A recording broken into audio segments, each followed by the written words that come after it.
When William heard that the Danes were gone, he marched on Ely, as on an easy prey. Evo Tailboys came with him, hungry after those Spalding lands, the rents whereof Hereward had been taking for his men for now 12 months. William de Warenne was there, vowed to revenge the death of Sir Frederick, his brother. Ralph Guater was there, flushed with his success at Norwich. And with them all the Frenchmen of the East, who had been either expelled from their lands, or were in fear of expulsion. With them, too, was a great army of mercenaries, ruffians from all France and Flanders, hired to fight for a certain term, on the chance of plunder or of fiefs in land. Their brains were all aflame with the tales of inestimable riches hidden in Ely. There were there the jewels of all the monasteries round, there were the treasures of all the fugitive English nobles, there were there, what was there not? And they grumbled, when William halted them and hut them at Cambridge, and began to feel cautiously the strength of the place, which must be strong, or Hereward and the English would not have made it their camp of refuge. Perhaps he rode up to Mattingly Windmill, and saw 15 miles away, clear against the sky, the long line of what seemed naught but a low upland park, with the Minster Tower among the trees, and between him and them, a rich champaign of grass, over which it was easy enough to march all the armies of Europe, and thought Ely an easy place to take. But men told him that between him and those trees lay a black abyss of mud and peat and reeds, Haddenham Fen and Smithy Fen, with the deep sullen Westwater or Aeldirici of the Ouse winding through them. The old Roman road was sunk and gone long since under the bog, whether by English neglect, or whether, as some think, by actual and bodily sinking of the whole land. The narrowest space between dry land and dry land was a full half-mile, and how to cross that half-mile, no man knew. What were the approaches on the west? There were none. Beyond Erith, where now run the great washes of the Bedford level, was a howling wilderness of meres, seas, reed ronds, and floating alder beds, through which only the Fenmen wandered, with leaping pole and log canoe. What in the east? The dry land neared the island on that side. And it may be that William rode round by Burwell to Fordham and Soham, and thought of attempting the island by way of Barroway, and saw beneath him a labyrinth of islands, meres, fens, with the Ouse, now increased by the volume of the Cam, lying deep and broad between Barroway and Thetford and Isle, and saw, too, that a disaster in that labyrinth might be a destruction. So he determined on the near and straight path, through Long Stratton and Willingham, down the old bridleway from Willingham ploughed field, every village there, and in the Isle likewise, had and has still its field, or ancient clearing of ploughed land, and then to try that terrible half-mile, with the courage and wit of a general to whom human lives were as those of the gnats under the hedge. So all his host camped themselves in Willingham field, by the old earthwork which men now call Belsa's Hills, and down the bridleway poured countless men, bearing timber and faggots cut from all the hills, that they might bridge the black half-mile. They made a narrow, firm path through the reeds, and down to the brink of the Ouse, if brink it could be called, where the water, rising and falling a foot or two each tide, covered the floating peat for many yards before it sunk into a brown depth of bottomless slime. They would make a bottom for themselves by driving piles. The piles would not hold, and they began to make a floating bridge with long beams, says Leofric, and blown up cattle hides to float them. Soon they made a floating sow, and thrust it on before them as they worked across the stream, for they were getting under shot from the island. Meanwhile the besieged had not been idle. They had thrown up, says Leofric, a turf rampart on the island shore, and antimuralia propugnacula, doubtless overhanging hoardings, or scaffolds, through the floor of which they could shower down missiles. And so they awaited the attack, contenting themselves with gliding in and out of the reeds in their canoes, and annoying the builders with arrows and crossbow bolts. At last the bridge was finished, and the sow safe across the Westwater, and thrust in, as far as it would float, among the reeds on the high tide. They in the fort could touch it with a pole. The English would have destroyed it if they could. But Hereward bade them leave it alone. He had watched all their work, and made up his mind to the event. The rats have set a trap for themselves, he said to his men, and we shall be fools to break it up till the rats are safe inside."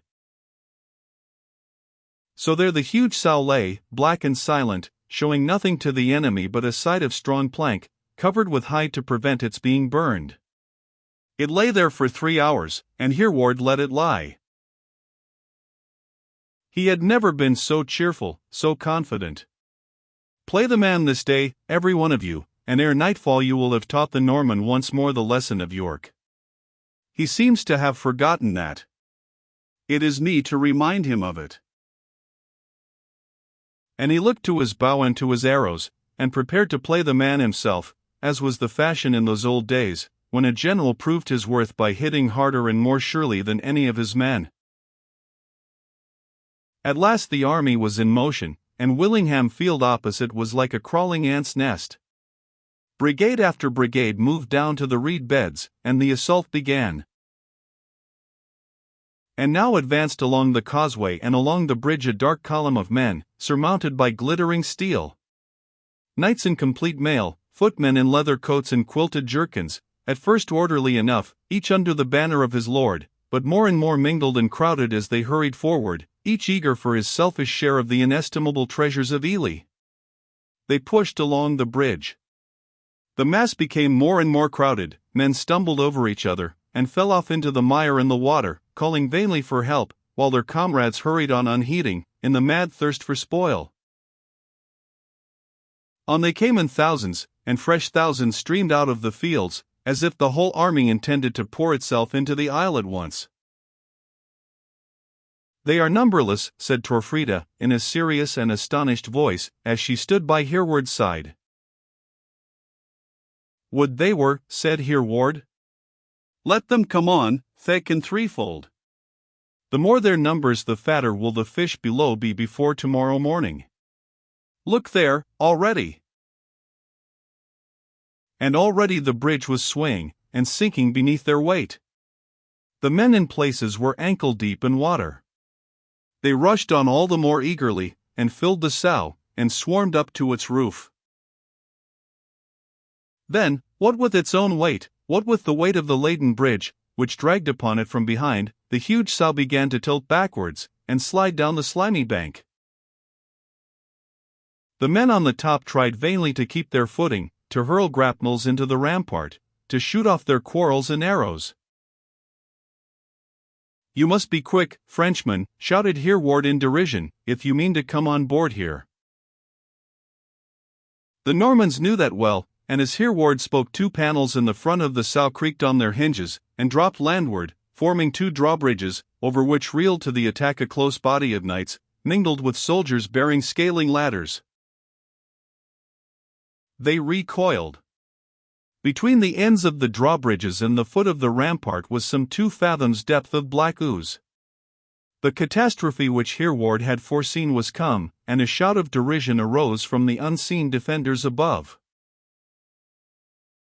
"Come on, leap it like men. Send back for your horses, knights, and ride them at it like bold huntsmen." The front rank could not but rush on, for the pressure behind forced them forward, whether they would or not. In a moment they were wallowing waist-deep, trampled on, and disappearing under their struggling comrades, who disappeared in their turn. "Look, Torfrida. If they plant their scaling ladders, it will be on a foundation of their comrades' corpses." Torfrida gave one glance through the openings of the hoarding, upon the writhing mass below, and turned away in horror. The men were not so merciful. Down between the hoarding beams rained stones, javelins, arrows, increasing the agony and death. The scaling ladders would not stand in the mire. If they had stood a moment, the struggles of the dying would have thrown them down, and still fresh victims pressed on from behind, shouting Dexaie. On to the gold of Ely. And still the sow, under the weight, slipped further and further back into the stream, and the foul gulf widened between besiegers and besieged. At last one scaling ladder was planted upon the bodies of the dead, and hooked firmly on the gunwale of the hoarding. Ere it could be hurled off again by the English, it was so crowded with men that even Hereward's strength was insufficient to lift it off. He stood at the top, ready to hew down the first comer, and he hewed him down. But the Normans were not to be daunted. Man after man dropped dead from the ladder top, man after man took his place, sometimes two at a time, sometimes scrambling over each other's backs. The English, even in the insolence of victory, cheered them with honest admiration. "You are fellows worth fighting, you French." "So we are," shouted a knight, the first and last who crossed that parapet, for, thrusting Hereward back with a blow of his sword hilt, he staggered past him over the hoarding, and fell on his knees. A dozen men were upon him, but he was up again and shouting, "To me, men-at-arms! A dade! A dade!" But no man answered. "Yield," quoth Hereward. Sir Dade answered by a blow on Hereward's helmet, which felled the chief to his knees, and broke the sword into 20 splinters. "Well hit," said Hereward, as he rose. "Don't touch him, men. This is my quarrel now." "Yield, sir. You have done enough for your honor. It is madness to throw away your life." The knight looked round on the fierce ring of faces, in the midst of which he stood alone. "To none but Hereward. Hereward am I." "Ah," said the knight, "had I but hit a little harder." "You would have broke your sword into more splinters. My armor is enchanted. So yield like a reasonable and valiant man." "What care I," said the knight, stepping onto the earthwork, and sitting down quietly. "I vowed to St. Mary and King William that into Ely I would get this day, and in Ely I am, so I have done my work. And now you shall taste, as such a gallant knight deserves, the hospitality of Ely." It was Torfrida who spoke. "My husband's prisoners are mine, and I, when I find them such prud'hommes as you are, have no lighter chains for them than that which a lady's bower can afford." Sir Dade was going to make an equally courteous answer, when over and above the shouts and curses of the combatants rose a yell so keen, so dreadful, as made all hurry forward to the rampart. That which Hereward had foreseen was come at last. The bridge, strained more and more by its living burden, and by the falling tide, had parted, not at the Ely end, where the sliding of the sow took off the pressure, but at the end nearest the camp. One sideway roll it gave, and then, turning over, engulfed in that foul stream the flower of Norman chivalry, leaving a line a full quarter of a mile in length of wretches drowning in the dark water, or, more hideous still, in the bottomless slime of peat and mud. Thousands are said to have perished. Their armor and weapons were found at times, by delvers and dikers, for centuries after, are found at times unto this day, beneath the rich drained cornfields which now fill up that black half-mile, or in the bed of the narrow brook to which the Westwater, robbed of its streams by the Bedford level, has dwindled down at last. William, they say, struck his tents and departed forthwith, groaning from deep grief of heart, and so ended the first battle of Aldrich.